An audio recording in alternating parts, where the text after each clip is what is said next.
प्रत्येक नागरिक के संरक्षण का वादा किया।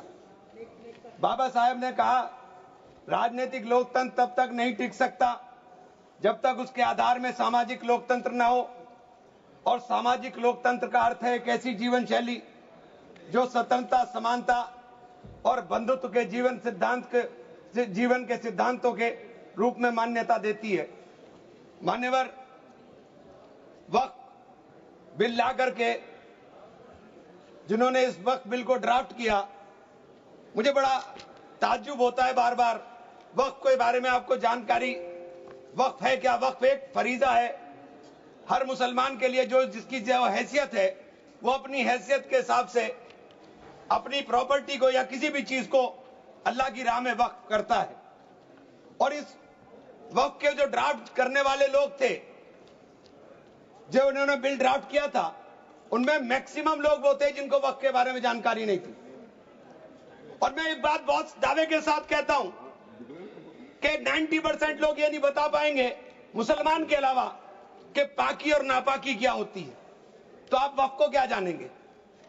ये जो बार बार कह रहे हैं कि मुस्लिम में सदस्य, गैर मुस्लिम सदस्य शामिल होने चाहिए, नहीं होने चाहिए, वक्फ को मुसलमान समझता है, जानता है, इसकी जो जरूरत है उसको पहचानता है, इसलिए इस बात को कहा जा रहा है। वरना सारा प्रबंधन जो वक्फ बोर्ड का है वो तो सरकारों के ही हाथ में है।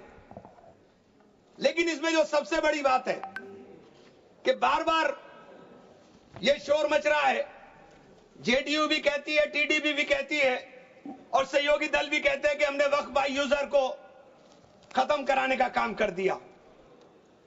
माननीय अध्यक्ष जी, मैं इसकी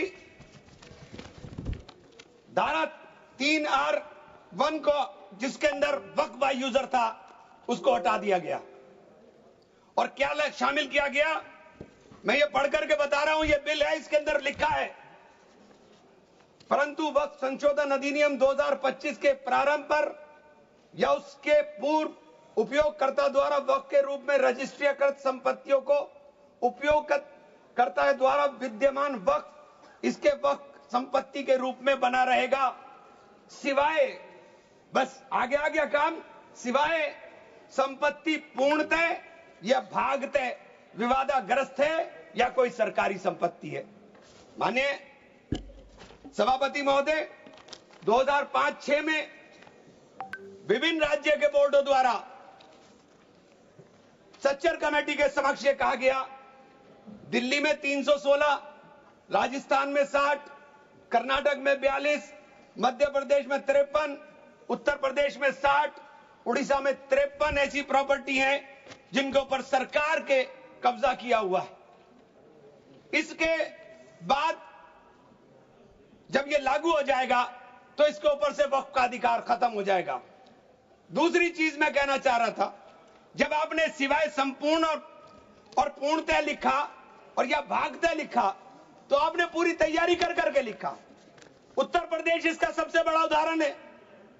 उत्तर प्रदेश में 11,400 हेक्टेयर लैंड वक्फ की, 14,000 हेक्टेयर में से 14,500 में से 11,500 हेक्टेयर लैंड को सरकारी घोषित कर दिया गया है। 78% लैंड को सरकारी बता दिया गया है। और सरकारी लैंड कौन सी है? उसमें इमामबाड़ा है, उसमें प्राचीन मस्जिदें हैं, उसमें 500-500 साल के पुराने कब्रिस्तान हैं, उसमें ईदगाहें हैं, गांव-गांव के अंदर बनी हुई मसाजिद हैं। और आप कह रहे हैं कि आपने वक्फ बाय यूजर खत्म करा दिया। ये इतना बड़ा हथियार दे दिया कि आप जाइए, लड़ते रहिए। इसके साथ ही इन्होंने कहा कि साहब, अब जब कोई विवाद पैदा होगा तो उस विवाद की स्थिति में डेजिग्नेटेड ऑफिसर उसको सुनने का काम करेगा और वो तय करने का काम करेगा कि ये प्रॉपर्टी किसकी है। लेकिन वो तय कब करेगा, इसकी कोई समय सीमा नहीं। और जब तक वो तय नहीं करेगा, वो प्रॉपर्टी का मालिक सरकार रहने का काम करेगी। तो 11,500 हेक्टेयर लैंड तो उत्तर प्रदेश के अंदर, और कर्नाटक का विवाद सबके सामने है। बड़ा शोर मचा था कर्नाटक में, मैं गया कर्नाटक। कर्नाटक के अंदर क्या मान्यवर, 1,12,000 एकड़ लैंड वक्फ बोर्ड की थी, वक्फ की थी। जिसके अंदर से 71,000 एकड़ लैंड का अलॉटमेंट सरकार ने कर दिया और 19,000 और 20,000 के बीच में वहां के जो दरगाहों के या मुतवल्ली थे उन्होंने अपने परिवारों में बांट लिया। तो ये जो हंगामा बचा, 1999 में एक आदेश आ गया, वक्फ ऑलवेज वक्फ, तो ये पुराना आदेश नल एंड वाइड हो गया। सरकारें भाजपा की भी रही, कांग्रेस की भी रही, दोनों सरकारों ने नोटिस इश्यू किए। मैं उन नोटिस की कॉपी भी लेकर आया था। दोनों सरकारों ने नोटिस इश्यू किए, लेकिन जेपीसी ने हंगामा उतरा तो सब हमारे चेयरमैन साहब भी हवाई जहाज लेकर के गए, लेकिन खोदा पहाड़ निकली चुईया, वहां कुछ मिला ही नहीं, वहां कुछ नहीं मिला। इसी तरह से कहना चाहता हूं कि ये जो विवाद वाली स्थिति में आपने डेजिग्नेटेड ऑफिसर का प्रावधान किया, लेकिन उसके सामने ये नहीं लिखा कि ये कब तक तय करेगा। और आप बार बार कहते हैं कि साहब ये जो इसका संरचना होगी, इसकी 22 मेंबर वक्फ काउंसिल में होंगे, उसके अंदर 22 मेंबर में 10 मेंबर मुसलमान होंगे, सही है, 2 महिलाएं होंगी, सही है, लेकिन 12 मेंबर उसके अंदर नॉन मुस्लिम हो जाएंगे। वक्फ बोर्ड के अंदर पूरा का पूरा बहुमत गैर मुस्लिम भाइयों का हो जाएगा। मुझे इससे मतलब नहीं, क्योंकि मैंने अभी कहा कि भाई आप दूसरे जो ट्रस्ट हैं या जो दूसरे धर्म के ट्रस्ट हैं, उनके अंदर क्या आप दूसरे धर्म के लोगों को शामिल करने की अनुमति देंगे? नहीं है। काशी विश्वनाथ ट्रस्ट है उत्तर प्रदेश के अंदर, उसका अध्यक्ष पदेन अध्यक्ष जिलाधिकारी होता है, लेकिन उसमें एक क्लॉज लिखा हुआ है कि अगर किसी समय कोई जिलाधिकारी मुसलमान होगा तो उससे नीचे का या उससे ऊपर का अधिकारी उसका पदेन चेयरमैन होगा। आप मुसलमान के ऊपर यह शर्त लागू करते हैं, आप मुसलमान के ऊपर यह शर्त लागू करते हैं कि इसके ऊपर लिमिटेशन एक्ट, विधेयक के खंड 40A की धारा 107 जो वक्फ संपत्तियों की समय सीमा को अधीन करता था, लिमिटेशन एक्ट लागू करता था, आपने हटा करके 108 और इससे 41 में 108 और 108 एक को हटा दिया। 1995 का जो वक्फ अधिनियम है उसकी प्रायज्यता पर रोक लगा दी थी, जिसका अर्थ है कानूनी दावों के समय पाबंदी के बिना आगे बढ़ाया जा सकता है। अब आपने रास्ता खोल दिया वक्फ प्रॉपर्टीज के ऊपर मुकदमों के लिए। जो वक्फ प्रॉपर्टी पर कब्जा बैठ करे हुए लोग हैं, अब वो कब्जा धारक जाकर के एडवर्स पोजेशन का दावा कर सकता है और मालिकाना हक हासिल करने की बात कर सकता है।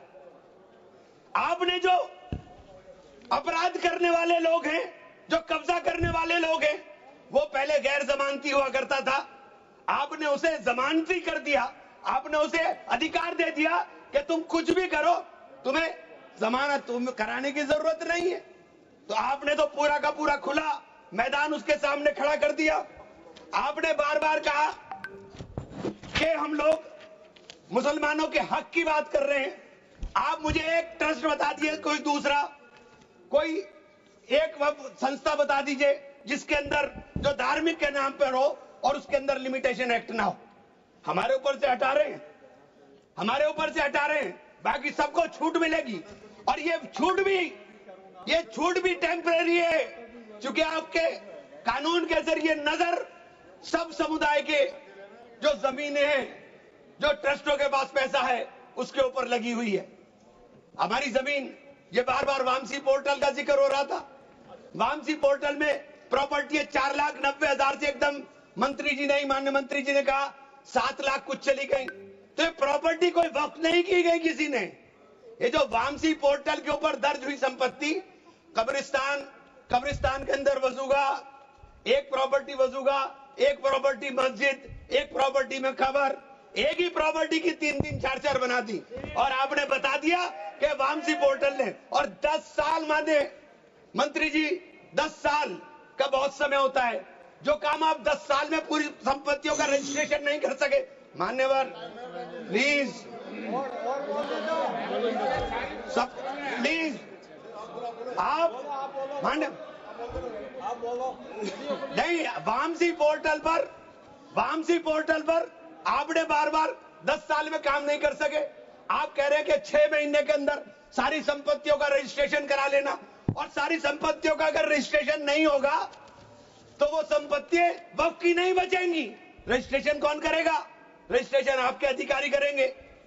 जब 10 साल में नहीं कर सके तो 6 महीने में कैसे करेंगे? और ये पूरी तरीके से संविधान विरोधी कानून है। साथ अनुच्छेद 14, अनुच्छेद 16, अनुच्छेद 26 और अनुच्छेद 25 का सीधे सीधे ओवरलैपिंग करने का काम करता है। आपसे अनुरोध है कि माननीय 2 मिनट का समय और दे दें। ये बार बार कहते हैं कि प्रैक्टिसिंग मुस्लिम। आप एक बात बता दीजिए, आप प्रैक्टिसिंग मुस्लिम की बात कर रहे हैं, आप किस तरह तय करेंगे कौन प्रैक्टिसिंग मुस्लिम है? ये कौन बताएगा कि आपकी क्या परिभाषा है प्रैक्टिसिंग मुस्लिम की? सारे मुसलमान 5 वक्त नमाज नहीं पढ़ते, सारे मुसलमान रोजा भी नहीं रखते, और उसका पैमाना क्या होगा कि वो मुसलमान है कि नहीं है? तो ये आपने रास्ते इस तरह खोल करके ये सीधे सीधे जो संविधान के अंदर हमारी धारा 14 में अधिकार है उसके ऊपर आपने अतिक्रमण करने का काम कर दिया। मैं आप लोग एक माननीय चेन्नप्पा रेड्डी के एक कथन को जरूर कहना चाहूंगा। हमारी परंपरा में सहिष्णुता सिखाती है, हमारा संविधान, ये संविधान हमें सहिष्णुता का अभ्यास कराता है, हमें इसे कमजोर नहीं करना चाहिए। यही संरक्षण दे रहा है हमें।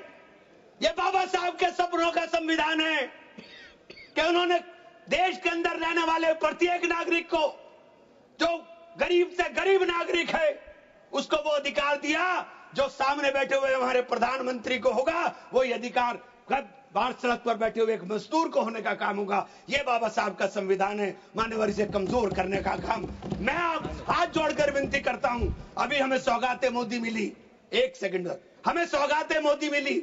हमें सौगाते मोदी में ईद की सवैयां नहीं चाहिए, हमें सौगाते मोदी में शिक्षा दे दीजिए, हमें सौगाते मोदी में रोजगार दे दीजिए, हमें सौगाते मोदी के अंदर मोहब्बत दे दीजिए। ये जो गोलियां छातियों पर लगती है ये मारना बंद करा दीजिए। हमें सौगाते मोदी में ये कानून देने का काम कर दीजिए। बहुत बहुत धन्यवाद। धन्यवाद। माननीय सदस्य श्री अनुराग ठाकुर जी।